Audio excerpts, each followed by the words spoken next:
this codependence is love, and you're saying that that's completely out of harmony with love, this codependence. What does it look like then in a relationship where both parties want to love? What do they give each other? Both parties give each other love, truth, their humility, and their will. Like their will is combined to do everything. Both parties have a very developed will in the same direction when they're soulmates.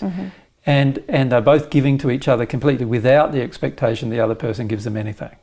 So there's no expectation, and instead of assisting the suppression of emotion in the partner, you're assisting the expression of emotion. Got you. All of it, including the hurt Yep. and the real self. Yeah.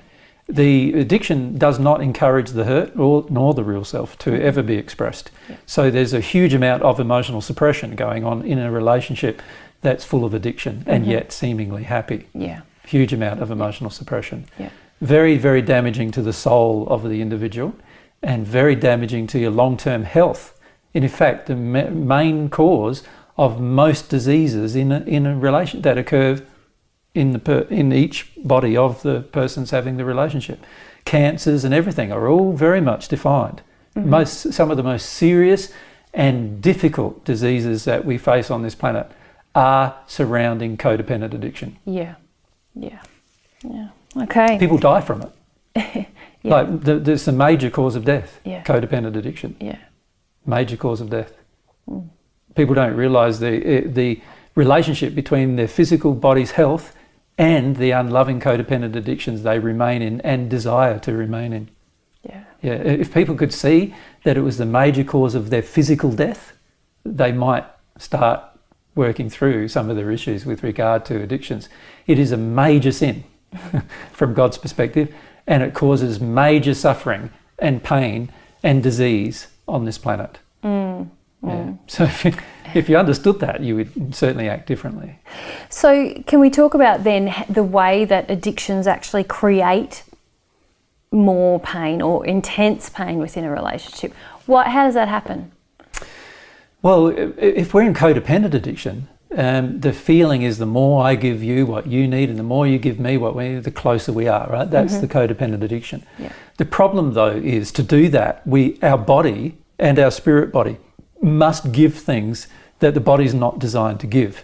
And the body must receive things that it's not designed to receive as feelings and emotions that are out of harmony with love. The more disharmony there is in love of emotions that are flowing through my body and yours, the more potential there is for disease. So that's first. Our physical suffering is mostly caused by this codependent addiction that's occurring in the relationship. So that's number one. Now, most relationships finish up, particularly if they're long-term relationships, finish up having one or both parties with severe health problems as a result. Yeah. Right, so there's the first, pain and suffering. Yeah. The second pain and suffering is what occurs after our passing.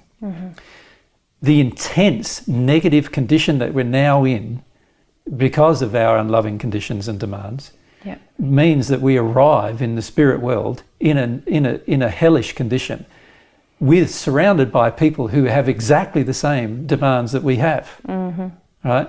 And I've seen many people stay in that condition for thousands of years, in that hellish suffering condition, not willing to get out of it because of still wanting their codependent addictions met, right? Not ever getting them met, but wanting them met, right?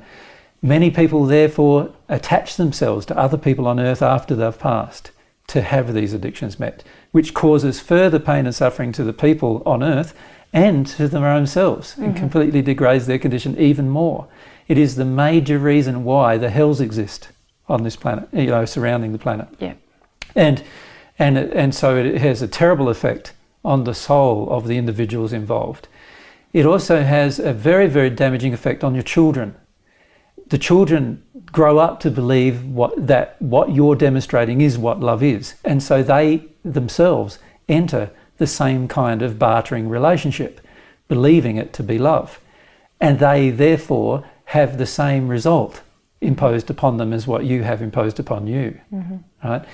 Then you've got what happens when your addictions are not met inside of the relationship on earth. Because it's very difficult, isn't it, to continually meet another person's constant demands. Yeah, very hard. And so sooner or later, one or both of you start getting angry about this. Then, of course, you have all the results of the anger and rage being expressed towards each half, which causes a lot of emotional turmoil and distress, as well as a lot of physical pain that intensifies because of the growing negative emotional condition inside of oneself. Not only that, because we are working in our addictions, we are completely emotionally insensitive. We are unable to feel what's going on in our environment. We're unable to protect ourselves. We're less secure. We're less safe. We're more destructive personally to ourselves and also more destructive to other people as a result. And every destruction we create causes more negative condition in our soul. So it's a terrible thing that occurs, unfortunately. And if people could realise the extent of the damage that is caused through codependent addiction, they would never wish to engage it. Right? And this is one of the reasons why we are so hot on it when in our discussions with people. Because if they realise that it is the main reason why the hells exist, because people who live in this codependent addiction need the hells to get out of a place that's so unloving by the time they arrive there. They need the hells to exist so that they can live somewhere. That's how bad it is. So it's a terrible, terrible state to get into. And we can't say enough about trying to get out of it. And it's also so insidious, isn't it? Because very often people call it happiness or love or contentment when it's sad actually when we observe it. They're just saying, oh, we've got such a happy relationship, and we see all these codependent addictions destroying their soul, and they're all just going merrily on their way to self-destruction. And it's just a sad thing to observe. And when you're a spirit in the spirit world observing millions and billions of people doing this, it's just like a major cause of humanity's suffering.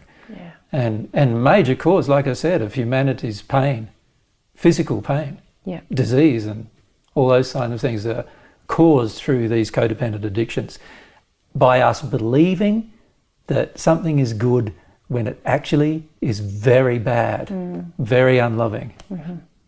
That's what the problem is. We believe it to be good, which causes us to engage the behaviour, causing our self-destruction. Yeah.